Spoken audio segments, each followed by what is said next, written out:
Oke. Dia adalah negara yang tidak bisa bekerja sama dengan negara lain. Matilah dia. Sejak reformasi memaksa pemerintah dan berhasil supaya anggaran pendidikan 20% ditetapkan menjadi untuk Visinya pemimpin, betul nggak? Tapi keadaannya program follow money. Kok gaji nggak naik-naik nih? Mana nih infrastruktur di sini kok masih lubang? tentang akan terjadi polusi udara yang jelek di Jakarta udah bertahun-tahun. Kalimaya Baskara. Oke, 102.1 Radio Kalimaya Baskara FM, The New Hits Power. Wow, Sebaya Muda, siang hari ini tuh benar-benar yang cerah banget. Tepatnya di hari Selasa tanggal 12 September 2023. Anyways, mulai dari jam sekarang ini ya Sebaya Muda sampai jam 3 sore nanti kita bakal ngobrol bareng-bareng. Dan Mila gak sendirian nih di studionya Radio Kalimaya Baskara. Dan sekarang kita udah masuk lagi di segmennya KPU Kalimaya Podcast Wasik. Yang Mila hari ini gak sendirian kayak yang udah Mila bilang tadi gitu ya. Sekarang Mila udah barengan sama dua orang yang keren-keren banget. Udah ada di depan Mila nih. Sebaya Muda, boleh sambil disapa. Hai, selamat siang. Assalamualaikum, selamat siang Kalimaya Baskara. Wow, udah kedengeran suaranya yang dari satunya. Boleh yang di satunya. Halo. Hai, halo bro. Wow. Sore. Selamat siang dan juga selamat sore untuk bapak-bapak keren yang ada di depan Mila siang hari ini. Oke, boleh langsung diperkenalkan ini yang di sebelah kanannya Mila ini udah ada siapa? Boleh. Terima kasih. Salam kenal semua. Kami Doni Kurniawan, warga Kota Malang. Oke. Halo Pak Doni, selamat siang. Selamat siang Mbak Cantik. Oke, sehat ya Pak? Alhamdulillah sehat. Semua sehat semua lah. Oke, alhamdulillah sehat-sehat selalu, harus sehat gitu ya, dan pastinya harus semangat meskipun sekarang masih hari Selasa, weekendnya masih jauh, tapi masih tetap harus semangat. Harus. Oke, yang di sebelah kirinya Mila ini udah ada siapa? Boleh say hi dulu sambil perkenalan diri. Ya, perkenalkan, mungkin yang belum kenal, yang sudah kenal mungkin juga banyak. Waduh, udah banyak yang kenal. Abah Fathullah ya, seringkali dipanggil Abah Fat. Oke.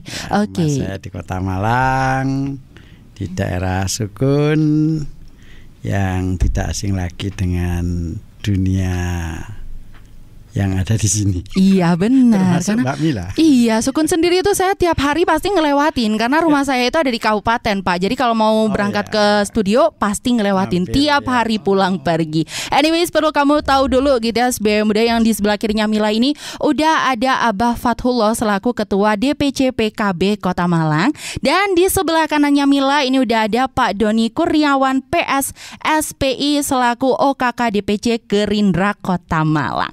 Anyways, Bapak mungkin tadi udah dikasih tahu, di-spill dikit gitu ya. Tapi kali ini Pak, sampai jam 3 sore nanti ini bakalan ada 3 segmen. Yang pertama ini adalah segmen mendang-mending. Kita disuruh untuk memilih ya, memilih antara dia atau dia yang lain. Wow.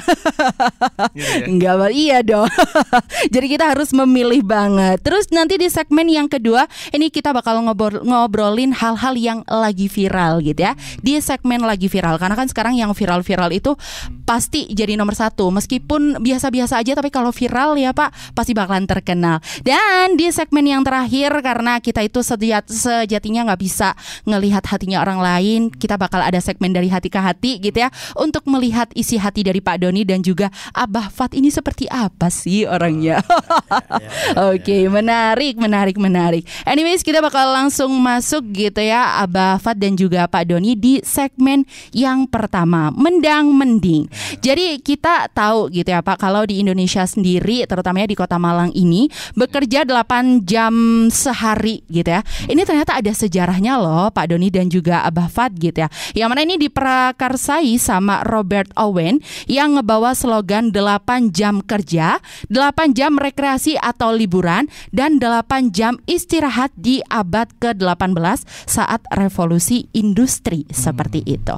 Nah, pertanyaannya adalah, sekarang kan lagi rame banget gitu ya, jam kerja yang panjang dan juga jam kerja yang pendek. Nah, sebenarnya kalau dari Pak Doni dulu mungkin, mending yang mana? Jam kerja panjang atau jam kerja yang pendek nih? Jam kerja pendek. Wah, boleh dong dikasih tahu alasannya kenapa harus jam kerja pendek nih? Ya, yang pertama output dari bekerja itu menghasilkan nilai tambah. Oke. Jadi satu pemborosan buat kita ya mestinya.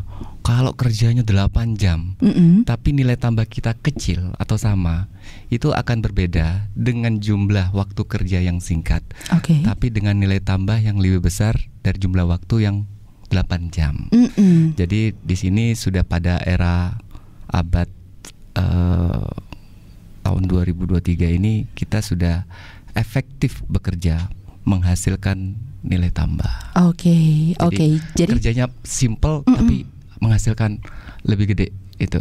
Kalau berarti zaman sekarang tuh. emang lebih efektif kalau jam kerjanya tuh mending pendek aja, tapi bener-bener semuanya udah terkerjakan gitu ya Pak Doni. Nah, waduh, ada yang baru.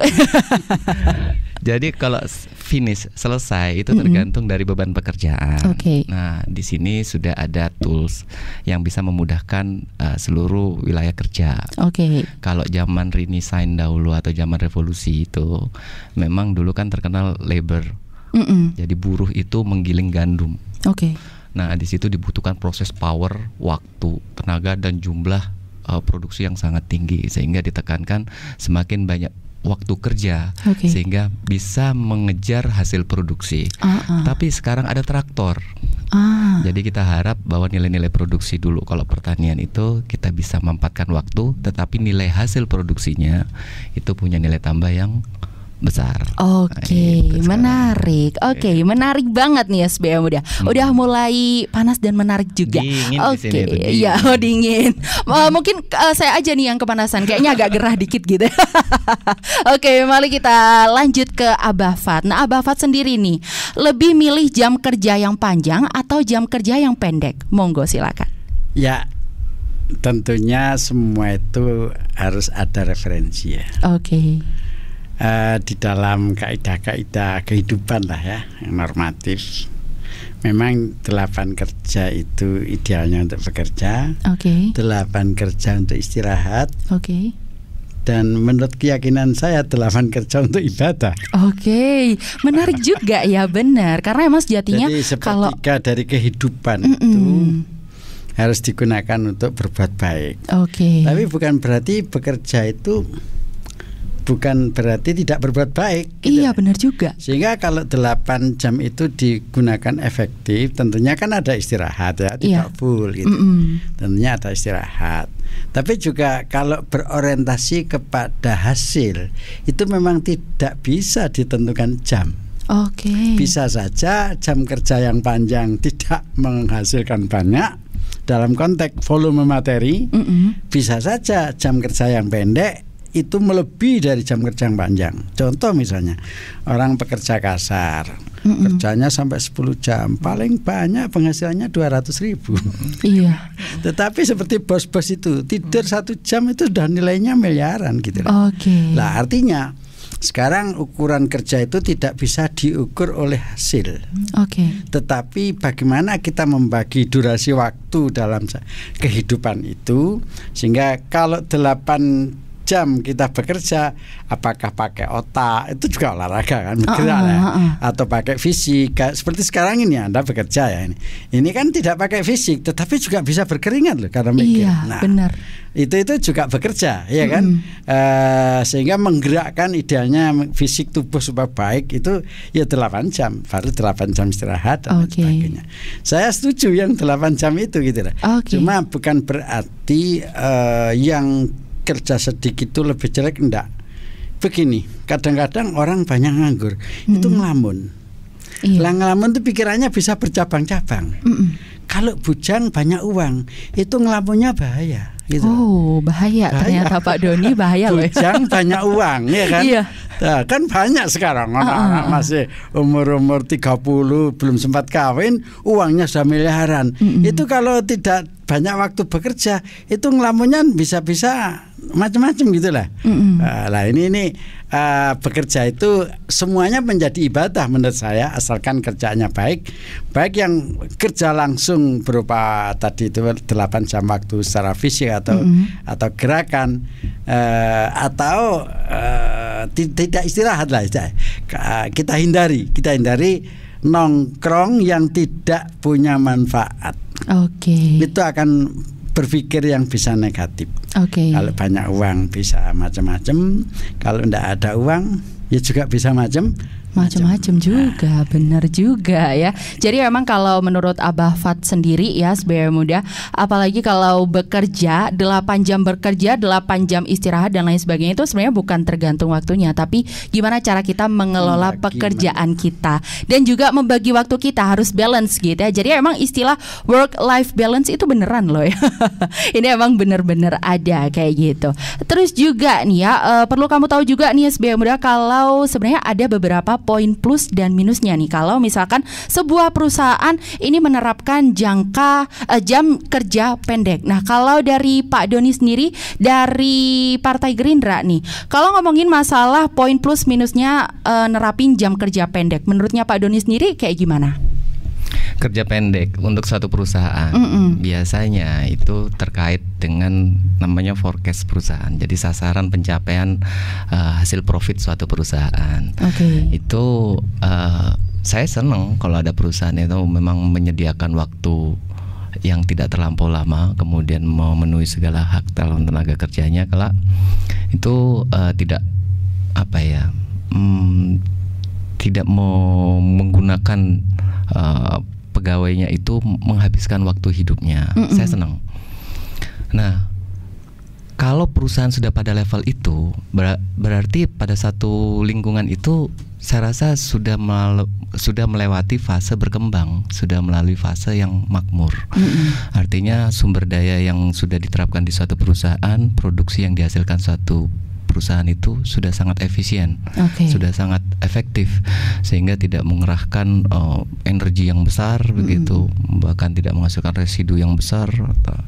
Itu menurut saya kita sudah pada fase di suatu lingkungan yang menurut saya sejahtera.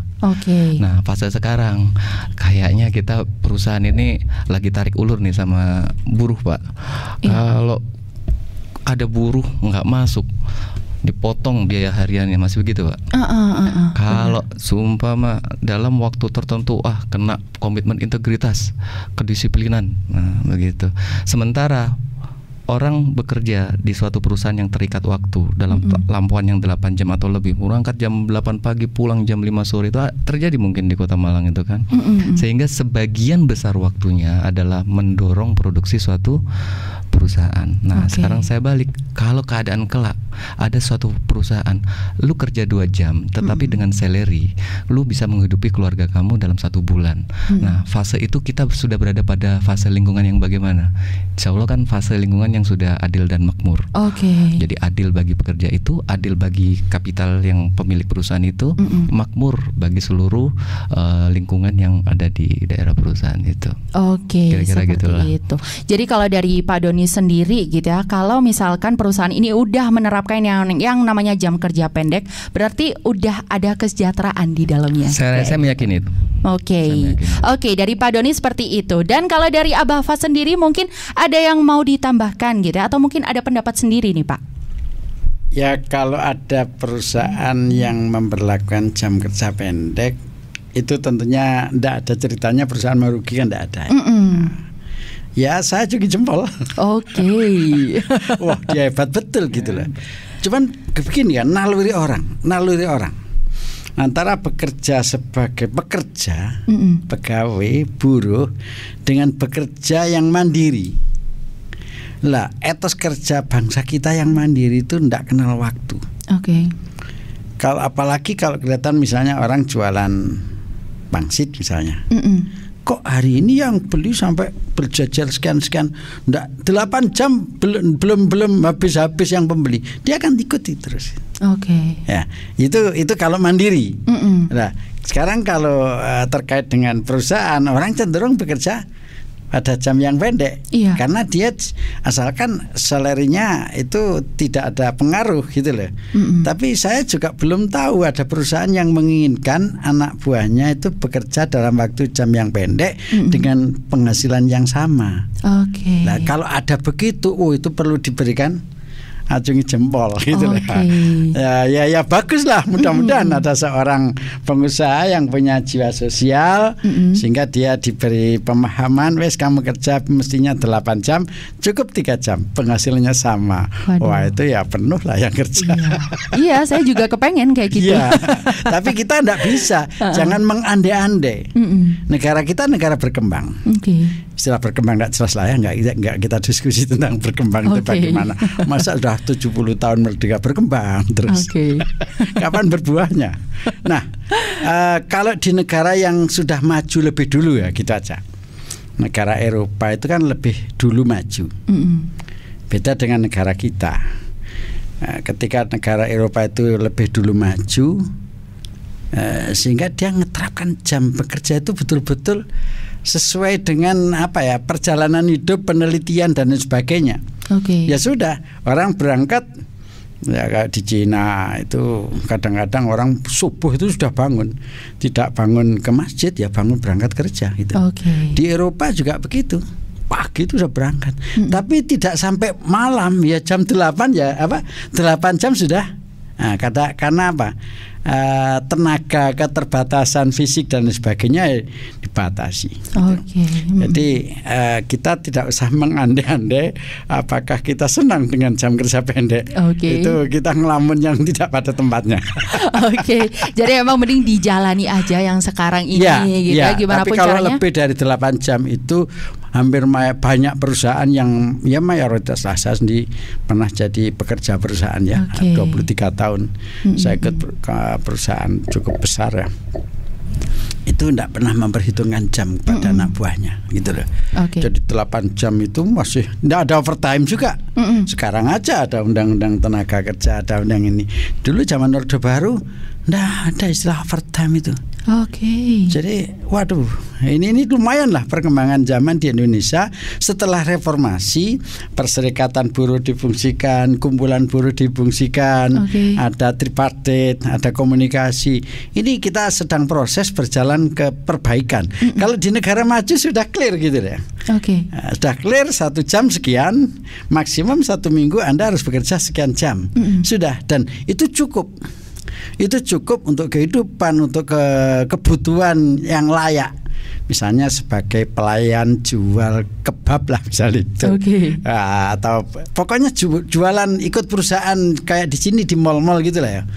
Itu pegawainya ya bawa mobil. Karena 1 jam itu kerjaannya ya seperti di mal-mal sini, 1 jam itu bisa paling tidak $10 atau 10 euro, sesuai dengan rata-rata itu 1 jam $10. Walaupun benar. Sebagai pelayan. Lah, kita negara yang sedang proses ke sana, ya harus berjuang. Makanya goodwill daripada pemerintah. Ini yang harus peka dengan perjalanan bangsa kita yang kaya mengelola negara. Ya kalau pemimpinnya itu ingin merasakan kesulitan warganya, insya Allah mudah-mudahan nanti muncullah pikiran, gagasan dan bisa diimplementasikan walaupun tidak 100% ya, karena kita proses itu. Saya kira itu. Jadi emang yang penting sekarang itu adalah kita ngejalanin aja juga berprosesnya. Boleh dari Pak Doni ada yang mau ditambahin mungkin? Saya setuju Abah Fatullah. Jadi saya ingin membrainstorming ya. Bekerja itu kan diasumsikan kita di suatu perusahaan terikat jam masuk dan jam pulang. Sementara terminologi saya bekerja itu melakukan sesuatu untuk menghasilkan nilai tambah. Itu frame saya. Kemudian memang di dalam kehidupan kita itu kita lihat basic needs kita ya. Latar belakang kebutuhan kita apa sih? Namanya ketahanan hidup. Nah, ketahanan hidup yang kenapa saya ingin pada masa negara kita itu pada fase yang sebelum saya sebutkan tadi, ketahanan hidup kita itu kita bekerja untuk mencari aset. Iya, betul ya. Benar. Jadi untuk menyediakan kemampuan ketahanan hidup kita dalam waktu 1 bulan, anak cucu kita. Kenapa kita akhirnya mau terikat di suatu perusahaan, bekerja dengan long term, dengan jangka waktu yang sangat panjang bertahun-tahun, jadi PNS gua rela deh pokoknya, kayak begitu itu. Itu yang dikejar adalah ketahanan hidup dalam mencari aset. Tetapi di frame saya yang awal, kenapa saya pengen sekali dalam durasi kita kerja itu kita sederhana, lebih simpel. Karena saya ingin dalam satu keadaan di negara kita, khusus di Kota Malang, aset yang kerja sama kita, sehingga kita bisa menambah aktivitas kerja atau melakukan sesuatu dengan nilai tambah yang lain. Frame kita itu harus dibalik. Jadi memang kita ingin dalam usia yang produktif kayak begini, mencari aset itu adalah tujuan dalam kita bergerak. Tapi ketika kita dapat aset, kita nggak membuang aset, tetapi kita akan putar aset itu untuk bekerja kepada kita, sehingga kita nggak pikir aku besok mau kerja apa ya. Itu yang saya maksud. Kita akan bermimpi, kita akan berharap perjalanan kehidupan di lingkungan kita itu pada fase masyarakat di Indonesia itu bukan menjadi labor, bukan menjadi tenaga kerja, tetapi sebagai manajer, pengelola. Nah, kenyataannya kita dalam rangka tinggal landas ini mengupgrade sumber daya dalam rangka mempunyai ketahanan hidup dan menghasilkan nilai tambah buat lingkungannya. Itu maksud saya. Menarik ya. Semakin menarik pembicaraan ini SB. Udah keren-keren banget. Dari Pak Doni dan juga dari Abah Fat, keren-keren banget jawabannya. Jadi sekarang saya jadi kepengen tanya gitu kan. Dari Abah Fat dulu mungkin ya. Nah, sebenarnya gimana sih baiknya sebuah perusahaan ini ngatur jam kerja karyawannya itu biar lebih efektif gitu ya. Lebih efektif, lebih efisien, dan bisa menghasilkan kinerja yang optimal. Boleh dari Abah Fat? Silahkan. Saya itu mengamati sekaligus mengalami sebaiknya perusahaan itu bagaimana. Sebetulnya tenaga kerja kita itu etos kerjanya cukup baik dan cukup kalau ada pengawasan dan ada keseimbangan salary. Itu etos kerjanya bagus Indonesia. Tapi ketika terhadap penghasilan itu jauh di bawah standar, maka ini akan berpengaruh kepada etos kerja. Benar juga. Sehingga misalnya saya kira-kira zaman Menteri siapa itu, masih zaman Orde Baru ya, ceramah di Unipros itu. Kalau ada satu semensak diangkat di sana itu 1 orang, di sini diangkat 2 orang. Di luar negeri bisa diangkat 1 orang, sini diangkat 2 orang. Karena apa? Memang 1 orang itu gajinya juga tinggi. Lah di sini memang sangat rendah. Lah inilah makanya di Indonesia ini nun sewu kadang-kadang ada perusahaan kok kekayaannya melebihi standar gitu loh. Sementara pekerjaannya itu 20 tahun kadang-kadang sepeda motor aja masih utang. Tapi bosnya ini 10 tahun sudah punya pesawat terbang gitu. Lah ini berarti tidak memperhatikan penghasilan. Cuman saya tidak jadi provokator supaya mogok kerja ya. Nggak begitulah ya. Cuman tidak ada kepastian penghasilan seorang pegawai, seorang pekerja, seorang labor ya untuk bekerja di perusahaan ini, sehingga nanti dijamin kehidupannya dan lain sebagainya, pensiunnya ini. Lah penghasilan ini masih belum imbang, ada kesenjangan yang kuat. Lah pemerintah punya kewajiban menata kan gitu ya. Karena pemerintah sekarang ini kan saya ngatakan bukan pemerintah transisi ya. Kita mengalami kehidupan yang seakan-akan istilahnya Nur Khalis Majid almarhum ya. Enggak apa-apa kan saya sebut. Nur Khalis Majid itu ketika reformasi itu menyampaikan, begitu reformasi kita seakan-akan hidup di dalam gua selama ini, begitu reformasi, oh ternyata ada negara. Itu seorang Nur Khalis itu bukan orang bodoh ya, dia seorang cendekiawan, intelektual. Jadi kehidupan masa lalu itu tidak bisa dipakai patokan, tetapi perubahan pelan-pelan secara gradual harus diperbaiki. Jadi yang dulu pengusaha tidak pernah memikirkan terhadap pekerja, dan pekerja terpaksa harus bekerja karena tidak ada pekerjaan lain. Ini yang menyebabkan bangsa kita masih begini. Nah, di sini perlu ketegasan seorang pembuat kebijakan untuk memaksa, karena pengusaha itu tidak bisa usaha kalau tidak diberi ruang bekerja oleh pemerintah gitu loh. Ini yang jadi tidak ada kesenjangan. Jadi ya tidak salah lah kalau ada, saya tidak tukang meneliti orang kaya ya. Ya tidak salah kalau kondisinya terus begini, yang kaya di Indonesia itu hanya beberapa orang saja. Ini tidak ada penghargaan, tidak ada aturan yang jelas. Tetapi pemerintah mau membuat aturan, kondisinya masih dalam rangka transisi. Ya sudahlah, ini sunatullah jadinya. Enaknya dari seperti orang seperti saya ini enak. Ya sudah, ini memang perjalanan hidup. Jangan emosi, harus seperti negara yang sudah begitu maju dan lain sebagainya. Ya sudah, pelan-pelan diperbaiki. Lah negara-negara yang maju itu, Mbak, itu kan sudah mengalami revolusi berkali-kali ya. Pembunuhan di antara sesama sudah begitu dahsyat. Saya kadang-kadang bangga membunuh temannya sendiri yang diganti menjadi jabatan. Saya jadi heran, di negara maju saya pernah datang di satu negara. Ditunjukkan tempat destinasi, ada lingkaran gitu di sebuah bangunan besar gitu. Negara maju lah, super maju ya sana. Ada lingkaran. Pak, di sini ini dulu raja dibunuh. Jadi kayak bangga membunuh. Lah, negara-negara yang seperti itu sudah mengalami pergolakan gejolak yang parah betul. Lah sekarang dia sudah, kita Indonesia ini masih alhamdulillah gitu loh. Walaupun kondisinya begini nggak sampai macam-macam ya. Jadi insya Allah saya punya keyakinan jam kerja apa nanti pada akhirnya akan ditata. Tapi itu tadi goodwill daripada perusahaan. Kalau memang ini sulit, ada solusi. Berilah kerjaan mandiri masyarakat itu. Ciptakan UMKM yang real, tidak hanya slogan gitu ya.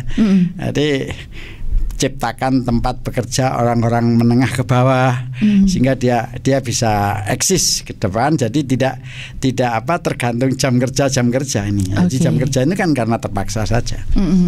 Jadi kalau dari Abah Fat sendiri gitu ya, emang sebenarnya etos kerja dari orang Indonesia itu bagus banget gitu ya. Tapi emang perlu ada ketegasan dari pembuat kebijakan, dan harus ada ruang kerja juga buat kita itu untuk berkarya dan terus bekerja seperti itu. Mungkin kalau dari Pak Doni ada tambahan atau mungkin ada pendapat yang lain nih Pak, monggo silakan. Saya ingin kita keluar dari cara berpikir bekerja terus. Dalam di teori industri, kalau ada suatu negara yang mengaku itu negara industri, saya tetap akan berpegang pada dua patron. Negara itu akan menghasilkan barang atau jasa. Kalau diturunkan di suatu perusahaan, sama, perusahaan itu akan memproduksi suatu barang atau akan menghasilkan suatu jasa. Nah, kalau ada sektor produksi perusahaan itu menghasilkan dua sektor itu, saya turunkan lagi ke tenaga kerjanya atau manusianya. Kalau frame kita, Indonesia ini punya resource, memungkinkan bagi satu orang sumber daya manusia menghasilkan barang. Contoh, menganyam. Itu kan suatu hasil produksi barang yang dari masa leluhur kita, mulai zaman kerajaan kita sudah punya menganyam sampai sekarang kan. Tapi apakah zaman sekarang satu orang manusia di Indonesia sudah mampu membuat chips? Clear ya. Nah, kemudian yang kedua, ada yang lebih luas lagi tentang jasa.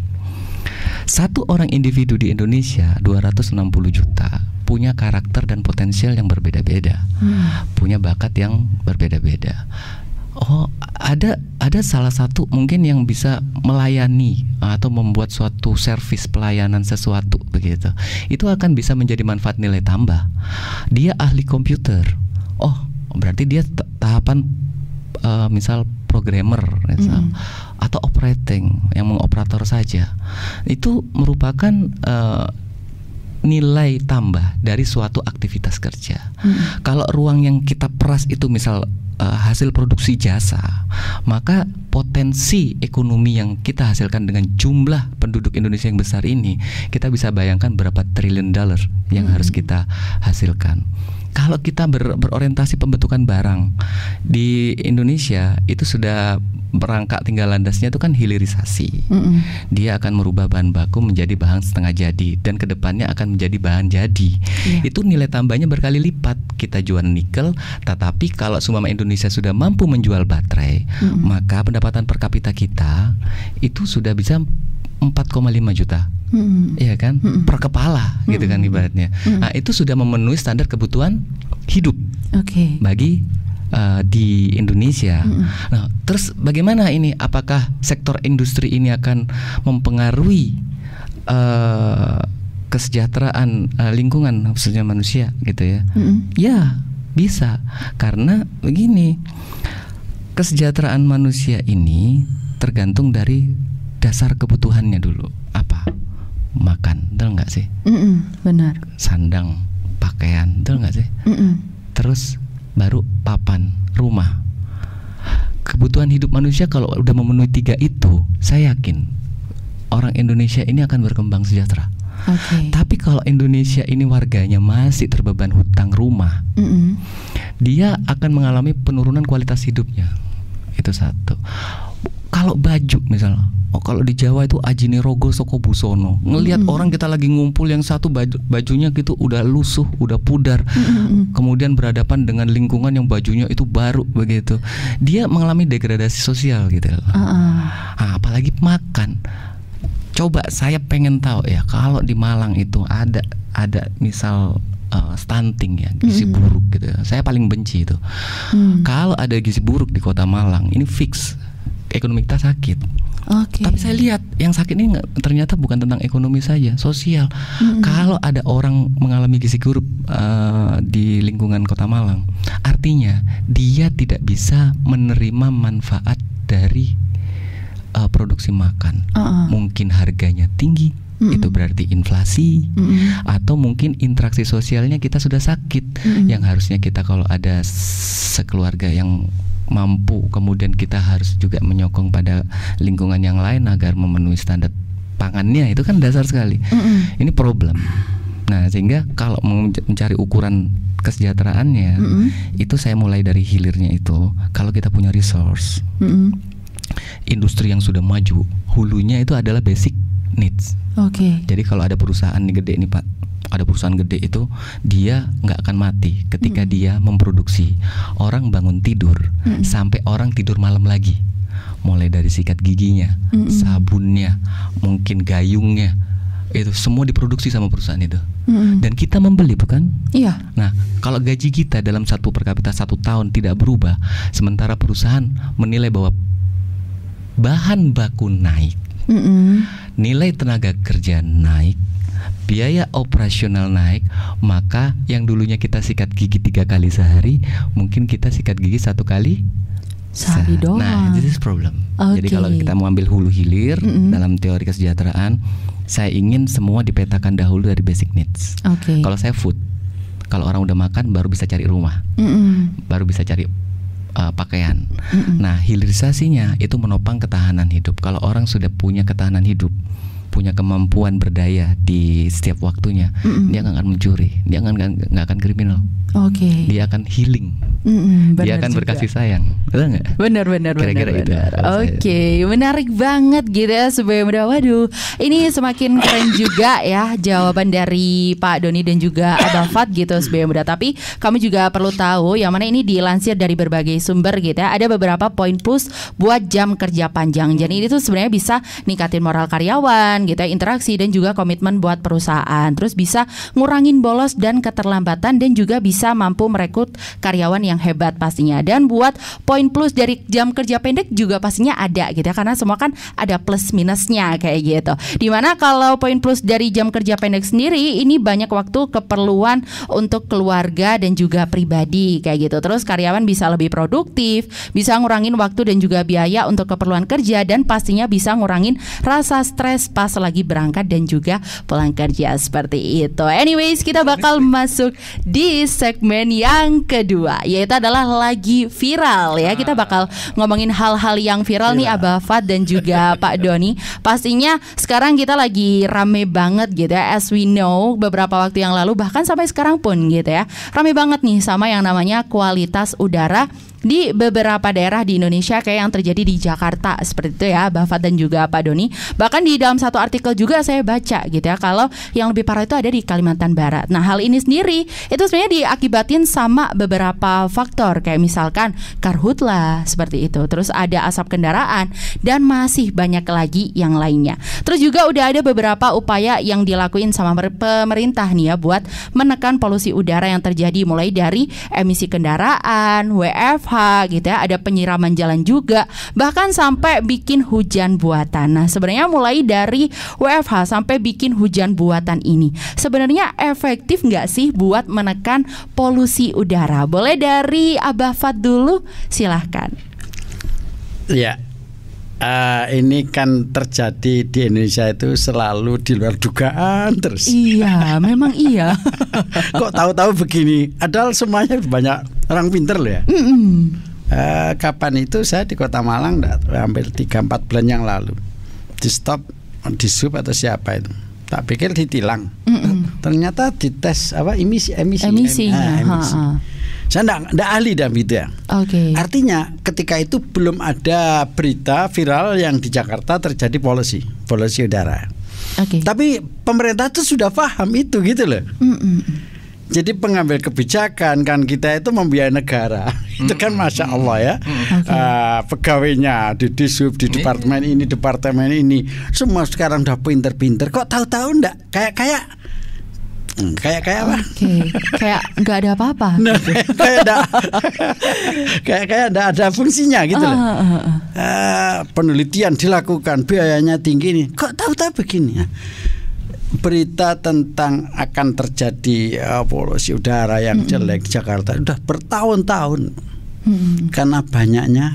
Tapi akhirnya apa? Kenapa ini terjadi? Kepentingan orang berbisnis. Kesimpulannya kan di sana. Yang jual mobil, iya kan? Begitu banyak dan kebutuhan kita memang kadang-kadang sudah melebihi kebutuhan gitu, bukan keinginan lagi sudah. Orang punya mobil satu, uang masih banyak, beli lagi karena ada penjual mobil dan peraturan tidak melarang. Akhirnya kan kendaraan seperti itu. Nah, ya otomatis resikonya yang kita hadapi ini. Nah, bagaimana menghadapi itu? Nah, kalau punya ilmu itu yang dimanfaatkan yang benar gitu. Ya, saya bisanya kan akhirnya kan mengkritik ya, memang ya profesi saya di lembaga anggota dewan pernah di lembaga DPR ya. Kok bisa begitu gitu loh? Kok bisa begitu? Sama dengan kemacetan kan. Namanya 20 tahun yang lalu di Kota Malang ini ada institusi minta anggaran untuk melakukan kajian tentang bagaimana supaya tidak macet. Kajiannya sudah, hasilnya sudah, macetnya terus. Nah, termasuk bagaimana ngatasi. Jadi harus ini. Saya tidak tahu kok sampai terjadi masalah seperti ini di Jakarta. Apakah ada bisnis mobil listrik yang penting apa dipasarkan gitu lah. Kan itu bagus juga. Iya kan, untuk mengatasi supaya tidak ada polusi, ya harus mobil listrik gitu loh. Nah, tapi apa kepentingan bisnis saya tidak meneliti di sana. Tapi yang jelas kejadian-kejadian seperti ini bukan bangsa kita tidak paham, tidak ngerti tentang mencegah sejak dini. Akhirnya harus bikin bom air ya, hujan air. Iya, hujan buatan ya. Hujan buatan ya, supaya bersih. Itu memang saya terus terang tidak pada ahlinya, tapi lagi-lagi kalau sudah melakukan rekayasa seperti itu, berapa biayanya yang harus dibebankan pada masyarakat? Kan begitu kan? Tentunya ya harus ekspansi untuk memindah pusat keramaian. Kayak misalnya Kota Malang ini ya. Ini bisa saja bisa seperti Jakarta. macetnya aja sudah seperti ini. Tapi kita keluar dari kota Malang 5 kilo, sepi, tidak ada kendaraan. Betul enggak? Iya juga. Katakanlah di Gunung Katu di Fakir itu. Iya Gunung Katu. Nah, misalnya, atau kalau ke arah barat ketemu Batu misalnya. Kalau arah sana kan tidak ketemu kota. Iya. Ketemu Gunung Kawi. Oh, di situ sepi. Nah, nggak ada yang berpikir ayo pindah kota di sana. Nanti rame dan lain sebagainya. Itu akan mengurangi. Kalau Malang misalnya begitu. Banyak tempat yang masih memungkinkan dibuat untuk lalu lintas dan sebagainya, tetapi orang cenderung masuk di sentral karena di situ ada bisnis, ada ini macam-macam, sehingga ya polusi terjadinya. Oke, gitu, menarik ya. Kalau dari Abah Fat sendiri emang kayaknya perlu ada yang harus diteliti lebih lanjut gitu ya. Sebenarnya ini yang bermasalah yang ada di sebelah mananya seperti itu. Tapi kalau dari Pak Doni sendiri gitu ya, mungkin ada pendapat lain atau mungkin ada jawaban tersendiri nih Pak. Saya selalu mencoba berpikir tuh dari akar. Jadi sebenarnya kehidupan kita saat ini tuh merupakan akibat. Oke. Itu selalu saya berpikir begitu. Nah, saya sekarang pakai sedikit wawasan lingkungan ya. Sebenarnya ini bumi ini sebenarnya kita kasih judul namanya ekosistem deh. Seluruh potensi makhluk hidup yang ada di sini bergerak hidup, baik tumbuhan, hewan dan manusia. Nah, kalau kita bicara 2023, sekarang saya belah ekosistem sekarang sudah jadi 3. Yang satu ekosistem itu sendiri yang masih melibatkan manusia. Ada sekarang itu yang lagi besar juga itu populasinya. Itu namanya sosiosistem. Kita sudah saling terikat, sudah punya nilai. Kita mau jalan saja sudah diatur, kita mau bicara sudah diatur. Sudah terbelah menjadi sosiosistem. Nah, celakanya di 2023 ini kita sudah punya namanya teknosistem, artinya sudah buatan. Ambil contoh Jakarta. Jakarta kalau kita ambil mundur tahun 1900 misal, nggak ada Sarina, nggak ada tentang mall-mall tuh nggak ada. Mungkin waktu itu yang punya mobil mungkin cuma Mercedes, itu pun yang dipacu.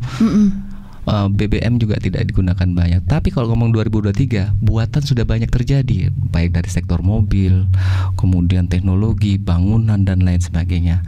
Nah, sebabnya apa? Sebabnya adalah perubahan lingkungan. Sosiosistemnya berkembang menghasilkan residu. Teknosistemnya atau lingkungan buatan yang tercipta itu terbangun menimbulkan efek mendesak lingkungan kan. Pohon harus terpaksa disisihkan. Nah, ekosistem itu juga harus melawan. Jadi misal pohon dia melawan. Ketika saya ditebang, yang kamu rasakan akan panas. Benar. Nah, terjadi kontraksi ya. Jadi kontraksi di lingkungan ini adalah perebutan daya tarik. Manusia itu menarik lingkungan, lingkungan itu menarik manusia. Ngono itu sebenarnya yang terjadi. Nah, untuk menjembatani, karena manusia itu adalah khalifah fil ard, rahmatan lil alam. Jadi mamalia berakal yang diharapkan Tuhan tuh manusia yang menata pertarungan ini. Sehingga kalau potensi ini banjir, kita bikin kanal, kita bikin selokan. Itu merupakan teknosistem yang dibuat direkayasa oleh manusia dalam menstabilkan konflik daya tarik antara sosiosistem sama lingkungan ekosistem itu. Kalau kembali ke udara polusi, yuk kita lihat berarti ekosistemnya terdegradasi, populasi tinggi menghasilkan residu. Residunya itu diakibat apa? Teknosistem. Mungkin PLTU yang berbahan bakar batu bara, solar, jumlah kendaraan yang berlimpah, ya kan? Coba kalau sosiosistemnya yang ditahan waktu itu zaman COVID, Tuhan kasih turun, dah diam di rumah semua, di WFH gitu kan. Kemudian pergerakan sosiosistem tidak luas, tidak mengendarai motor, maka yang terjadi tidak menghasilkan residu, tidak menghasilkan polusi. Nah, berarti dibuktikan keadaan COVID kemarin, kontraksi lingkungan ekosistem sosio kalau nggak bergerak, yang dia nggak serakah gitu ya, nggak bergerak, maka ekosistem itu memperbaiki, merecovery diri. Benar. Benar. Kira-kira gitu. Jadi emang apa yang terjadi sekarang itu sebenarnya sejatinya itu adalah akibat dari ulah kita sendiri. Kayak gitu. Wow, menarik ya. Jadi emang perlu kamu tahu juga gitu ya, sebenarnya tuh banyak banget fun facts dari adanya tekanan polusi udara kalau kita ngomongin di negara-negara lain kayak gitu ya, yang mungkin sampai sekarang pun di Indonesia ini masih belum bisa teratasi karena ini udah jadi apa ya, kayak tantangan tersendiri untuk kita sebagai manusia yang ada di Indonesia seperti itu. Anyways, kita bakal masuk di segmen yang ketiga, yaitu adalah hati ke hati. Biar kita tahu gitu ya, isi hati dari Pak Doni dan juga Abah Fat ini seperti apa sih? Karena kalau nggak dikatakan kita jadi nggak tahu kan isi hatinya seperti apa. Gimana Pak Doni, sudah siap untuk mengungkapkan isi hatinya? Boleh. Oke, boleh, katanya sambil pasrah boleh. Oke, langsung aja. Boleh dong Pak Doni di sharing gitu ya, apa aja sih sebenarnya program kerja dari Partai Gerindra ini ya buat generasi muda Malang Raya pada khususnya nih Pak. Oke, monggo silahkan. Saya mengambil umum bahwa saya ingin mewujudkan cita-cita harapan leluhur pendiri bangsa. Sesederhana itu. Dan itu sangat dalam sekali, punya nilai filsafat yang sangat dalam. Bahkan proyeksi berpikir para leluhur kita itu untuk Indonesia ke depan itu kan ujungnya adalah adil dan makmur. Sebenarnya. Benar. Nah, bagaimana kita bisa merubah suatu negara? Saya ingatkan, negara ini negara besar, 17.000 pulau. Kemudian ini negara bukan kontinen, ini kepulauan yang diapit 2 kontinen, 2 benua besar tuh, Australia ketemu dengan Asia, 2 samudra Pasifik sama Hindia. Ini negara yang pemimpinnya ini menurut saya terbaik di dunia. Nggak ada satu pemimpin dengan mengelola 17.000 pulau ya itu berani memimpin Indonesia, kecuali orang Indonesia itu sendiri. Itu ceritanya. Nah, apa yang terjadi? Apakah tujuan leluhur itu, masyarakat adil dan makmur itu bisa tercapai? Saya meyakini tidak kurang berkah dari Tuhan ya kepada Indonesia itu, karena setiap lingkungan yang kita hidupi ya itu disokong dengan potensi sumber dayanya, sangat disokong. Sehingga misal kalau kita ambil kulik sendiri Kota Malang, nggak mungkin Kota Malang itu meningkat swasembada produksi beras untuk Kota Malang karena landscape-nya kecil. Maka disokong oleh wilayah yang lain. Loh, kok bisa ya wilayah lain sokong di Kota Malang? Iyalah, kita kan bukan federal, bukan negara bagian. Antar wilayah itu boleh mentransformasi perdagangan, produksi. Selamatlah kita. Sekarang bisa bayangkan kalau seumpama Singapura, dia adalah negara yang tidak bisa bekerja sama dengan negara lain, matilah dia. Walaupun duitnya banyak, nggak usah dipasok beras. Bingung dia mau nanam berasnya gimana. Clear ya. Nah, di Indonesia potensi sumber daya itu kan di mana-mana. Nah, manusianya itu memanfaatkan sumber daya yang ada. Nah, caranya namanya pengelolaan, Pak. Di teori lingkungan itu saya baru menyadari bahwa politik itu berperan besar dalam mewujudkan suatu cita-cita.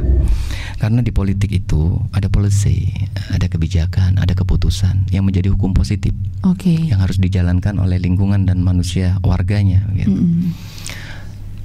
Tujuan kita sih berharap Kota Malang ini bisa memenuhi anggaran belanjanya, Pak.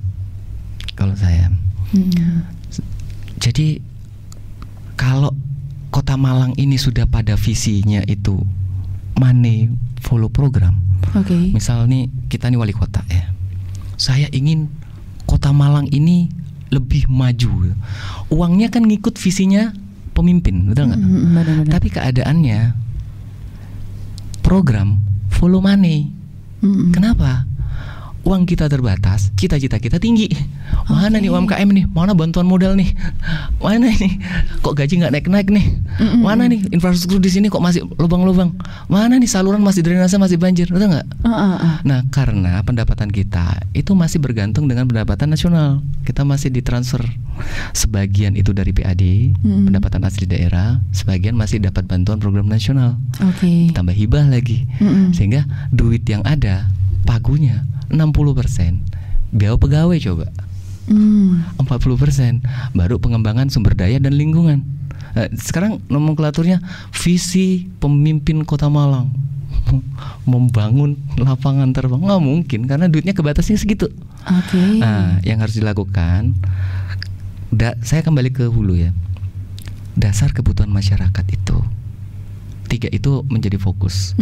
Kalau masyarakatnya tenang dengan kecukupan ketahanan hidup 1 bulan, makannya dia cukup, sandangnya dia cukup, tempat huniannya dia cukup, maka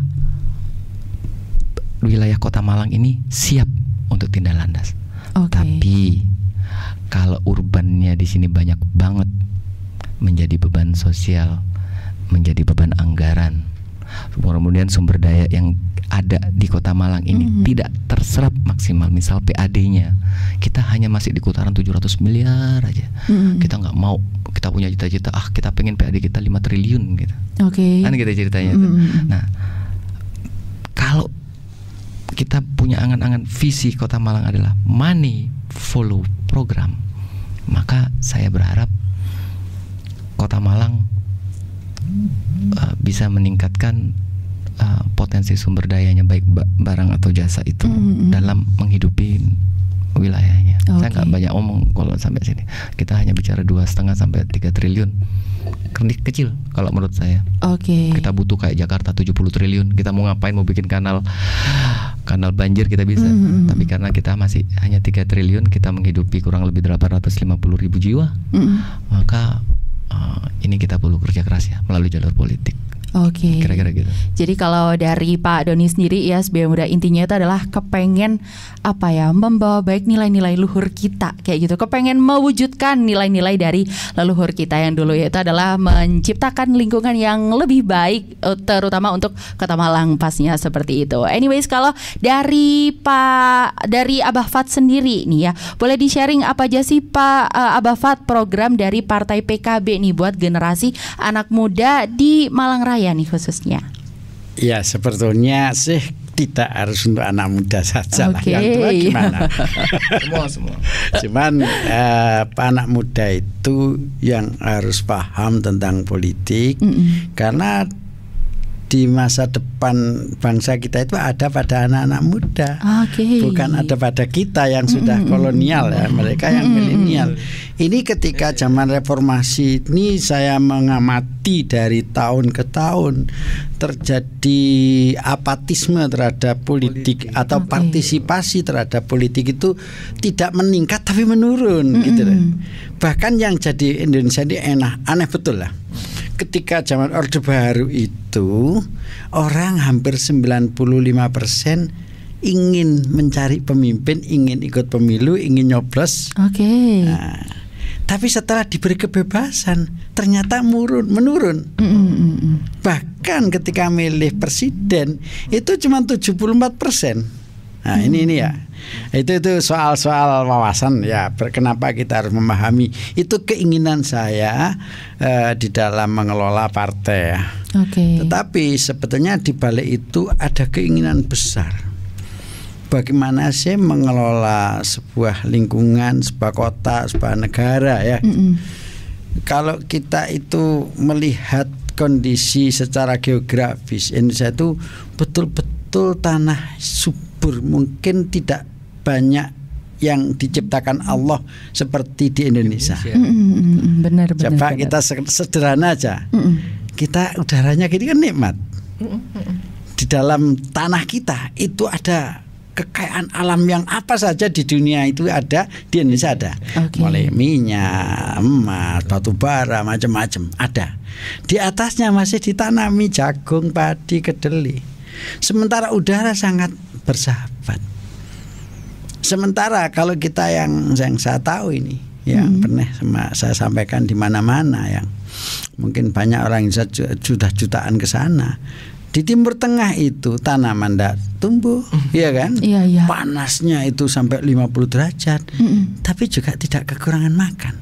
Oke. Lah ini apa? Gitu. Berarti di sini ada sesuatu yang kita itu kurang adanya kesadaran lah ya. Mengelola bangsa, mengelola negara, mengelola masyarakat. Oke. Jadi tergantung lah. Pemimpin yang bisa sederhana hidupnya, insya Allah rakyatnya itu bisa makmur. Oke.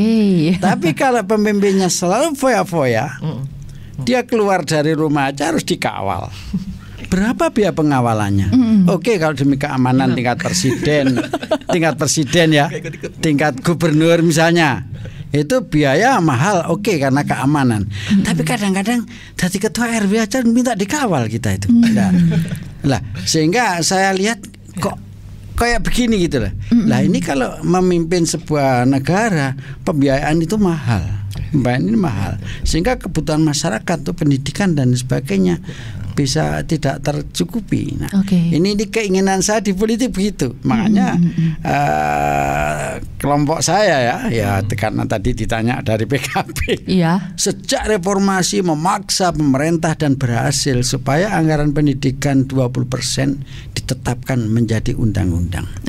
Alhamdulillah berhasil ketika Gus Dur jadi presiden. Dan yang usul juga sudah mati ya, temannya Gus Dur juga. Dan undang-undang itu kok sampai hari ini kok masih ada orang yang kesulitan sekolah, benar nggak? Nah, berarti ada apa? Aturan sudah ada, ya kan? Dananya juga sudah ada, tetapi pengelolanya ini mungkin kurang jeli. Kurang jeli itu nggak tahu di RT sana ada orang nggak bisa sekolah kok nggak tahu gitu loh. Lah ini mestinya harus ada pembenahan lah. Kalau ingin menata pemerintahan, karena kita ini berangkatnya Gerindra sebagai partai politik, PKB sebagai politik, tujuannya apa? Ya untuk kemaslahatan. Termasuk ini yang perlu saya kritik ya. Kadang-kadang saya sedih melihat gajinya kepala daerah. Kok sedikit gitu loh. Waduh. Sedikit betul. Loh, saya ini ngalami dan tahu. Bahkan saya guyon saya kepada ini kan aturan yang tidak bisa dilanggar. Bagian keuangan dari pihak eksekutif itu ya, ngajukan gajinya kepala daerah itu. Itu tidak sampai 15 juta. Saya ini ketawa. Pak, gimana tuh? Kok gajinya kepala daerah cuma sekian? Gimana lagi, Pak? Ini kalau dilebihkan ya nanti tidak boleh melanggar aturan. Lah ini yang harus dibenahi. Ini belum semuanya, walaupun saya tahu teman saya DPR ya puluhan tidak sempat ngecek begitu gitu loh.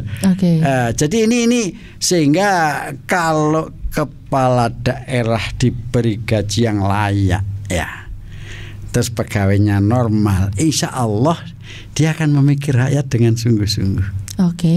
Itu pikiran saya kalau bicara sebagai partai politik. Nah, tapi kalau sebagai masyarakat, ya saya juga alhamdulillah sudah gitu loh. Alhamdulillah pemerintah sudah mau mikir tidak seperti zaman dulu.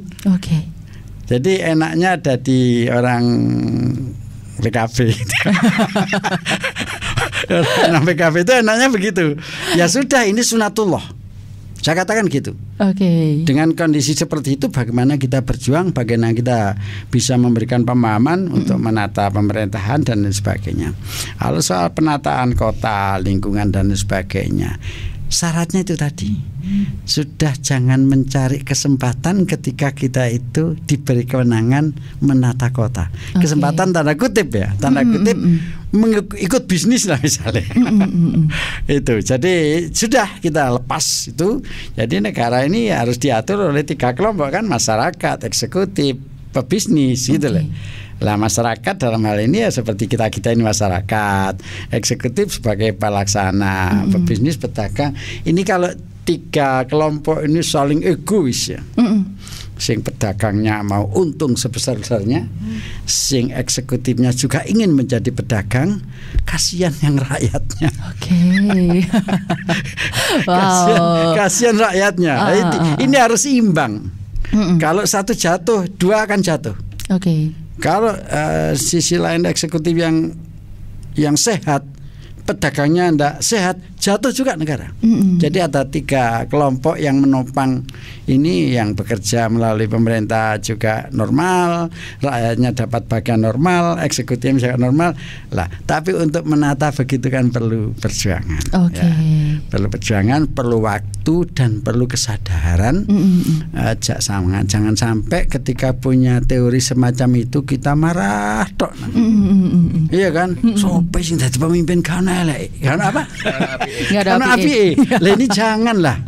Iya kan, kadang-kadang ini salah, begini salah. Emang lu dewe yang bener.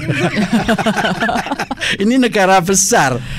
Wong wajahnya aja kita itu tidak sama kan satu dengan yang lainnya. Pikirannya tidak sama. Bisa gak geger, alhamdulillah. Ini harapan saya ya, harapan saya. Sudahlah kelemahan demi kelemahan, mari kita bersama-sama. Bersama-sama sehingga kelemahan yang selama ini terjadi itu ada diskusi ya, ada ketemu 3 kelompok tadi itu, pembuat kebijakan, pelaksana sebagai eksekutif, orang-orang yang mau melaksanakan dari sisi pebisnis. Kan tidak mungkin wali kota nanti jadi pemborong, ya kan? Kalau DPR itu jadi ngerangkep jadi wali kota, ya janganlah ya. DPR sing ngawasi, wali kota yang ini lah pedagangnya yang melaksanakan. Gitu. Menarik itu saya kira pikiran dari hati saya. Kalau tadi segmen terakhir ini dari hati ke hati ya. Saya pikir urusan hati kepada tetangga sebelah. Kalau kepada negara saya kira itu. Saya nggak ikut-ikut kalau yang itu ya Bapak ya. Oke, supaya mudah, sebenarnya ini sangat amat menarik banget, tapi ternyata waktunya sudah tidak cukup. Jadi kita sudah harus berakhir sampai di sini. Tapi masih ada satu pertanyaan lagi nih. Kalau misalkan Sebaya Muda ingin join ke Gerindra atau mungkin ingin join ke PKB, nah ini ada nggak info media sosialnya nih dari Pak Doni? Mungkin info Instagramnya atau mungkin Twitter atau mungkin di Facebook dan lain sebagainya, boleh diinformasikan ke Sebaya Muda. Mengundang seluruh warga Kota Malang untuk bergabung bersama Partai Gerindra, baik menjadi simpatisan atau kader.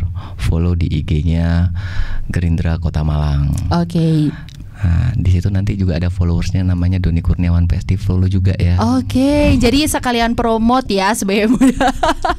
Kamu bisa banget buat datang ke Instagram @gerindra Kota Malang. Langsung aja kamu bisa kepo-kepoin program kerja mereka di sana, udah banyak banget. Jadi udah pastinya yang namanya anak muda tuh harus mencari-cari sendiri gitu ya. Bisa banget kamu cari di media sosialnya @gerindra Kota Malang. Dan kalau dari PKB sendiri nih Abah Fat ada ya pastinya ada. PKB Kota Malang itu udah keluar di FB ada, Twitter ada, di IG ada. Kalau YouTube masih ngikuti pusat ya. Semua ada, Twitter ada, IG ada, FB ada. TikTok personil. Gitu. Kalau TikTok personil. Kalau Pak Doni mungkin ada TikToknya. Kita coba untuk membuat akun di Friendster, tapi sampai sekarang belum bisa ini. Gitu ceritanya. Sebaya Muda, jadi kalau mungkin kamu kepingin join program dari PKB, bisa banget langsung aja di @PKB Kota Malang. Udah ada Twitter, Instagram, terus ada Facebook juga dan lain sebagainya. Jadi udah lengkap banget, bisa kamu kepo-kepoin di sana. Anyways, terima kasih banyak untuk Pak Doni dan juga Abah Fat. Terima kasih banyak sudah menyempatkan waktunya di studio Radio Kalimaya Baskara ini. Semoga ada kesempatan lagi untuk kita bisa bertemu dan ngobrol-ngobrol lagi. Anyways, Sebaya Muda, thank you juga buat kamu yang udah stay tune gitu ya. Pastiin kamu stay tune terus karena kita bakal balik lagi di KPU Kalimaya Podcast Uasik episode selanjutnya. Kalimaya Baskara.